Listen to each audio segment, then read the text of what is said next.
આવ્યા હતા અને આવીને ગારું બોલવા માંડ્યા. મને કે દુકાન બંધ કરી દો કે. તો મેં કીધું કેમ દુકાન બંધ કરું?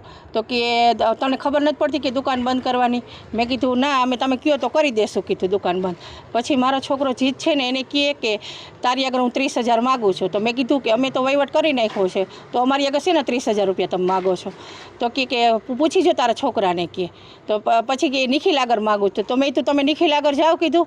તો કે નિખિલને તમે ફોન કરીને બોલાવો. કે હું નથી બોલાવવાનો. મેં તો અમારી પાસે તો કાંઈ નંબર છે નહીં, તો અમે કેવી રીતના ફોન કરીને બોલાવી? પછી એનો ભાઈ અહીંયા આવી અને એને લઈ ગયો અને પછી અહીંયાથી આમ લઈ ગયો પરાણે અને પછી ગાડીમાં બેસાડીને એક ભાગ ઓલી ગાડી હકાવીને તો પછી ગાડી ઉપર એક ભાઈ ઉપર ગાડી ચડાવી દીધી ને ત્યાં થોડીક વાર થઈને ત્યાં પોલીસવાળા આવી ગયા. આનું બીજું કાંઈ નહીં, ત્રીજી વાર આવું કર્યું છે. તે પહેલાં થોડાક દિવસ 6 મહિના પહેલાં કર્યું હતું, હમણાં 15 દિવસ પહેલાં કર્યું હતું ને વળી આજે કર્યું. આજે કેટલી દુકાનો બંધ કરી નાખી ખબર છે? શાક માર્કેટ, બીજું એક શોપિંગ છે એ આખું, અને પછી છેલ્લી દુકાન અમારી હતી. અને મારી યારે ધડ કરવા માંડ્યો એની કાર્યવાહી થવી જોઈએ. બીજી વાર આવું કોઈ ક્યારેય ન કરે ને ગામમાં વરઘોડો નહીં કરવો જોઈએ. કેમ કે આનો બહુ ત્રાસ છે. બધાય છોકરા રહ્યા ને બધાય બીવે છે, આ એક નહીં. આ જે બીજો નીકળ્યો છે ને એ બધાય બીવે છે એનાથી. એને અમે દેખીને તો અમને ધ્રુજાડી આવે. અમે અત્યારે એમ કાર્યવાહી કરી કે એ હવે દુકાને બીજી વાર ક્યારેય ન આવવો જોઈએ અને ખોટું અમારી ઘાણી ન કરે. કેમ કે અમે લેડીઝ ધંધો કરી છે. હું રાતના 10 વાગ્યા સુધી અહીંયા દુકાને હોઉં છું. આવું દારૂ પીને આવે તો સારું લાગે? અને કેટલું માણસ ભેગું થઈ ગયું.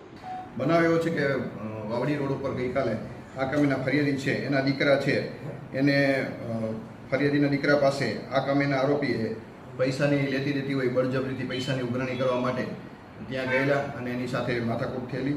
અને એ બાબતે એને આ કામેના આરોપી મહેશ ઉર્ફે લાલો આયદાન બોરીચા અને જગદીશ સદાભાઈ સૌસેટા બંનેઓ ત્યાં ગયેલા અને એની સાથે બનાવ બન્યો. જે બાબતે ગુનો દાખલ કરી તાત્કાલિક એ ડિવિઝનની પોલીસ દ્વારા બંને આરોપીની ધરપકડ કરાવી અને બંનેને કામે જે ગુનામાં જે વપરાયેલ છે એ વાહન તથા આ કામે જે મહેશ છે એનો ગુનાહિત ઇતિહાસ અને સામેનો આરોપી 2 નંબરનો જગદીશ છે એનો પણ ગુનાહિત ઇતિહાસ જોઈ અને આગળની કાર્યવાહી એ ડિવિઝન પીએ ચલાવી રહ્યા છે. એને પૈસાની લેતી દેતી હતી. ફરિયાદી બેન છે એની પાસેથી આ કામેના મહેશ અને જગદીશ એ પૈસા એની માંગણી હતી લેવાના હતા, એના માટે ગયા હતા. એ બાબતે બનાવ બનેલો છે. અહીંયા કંઈક સ્કોર્પિયો એની માથે ચડાવી દેવાનો કે અથડાવવાનો પ્રયત્ન થયો તો એના વિડીયો પણ વાયરલ થયા છે. એ બાબતે કંઈ કાર્યવાહી થશે?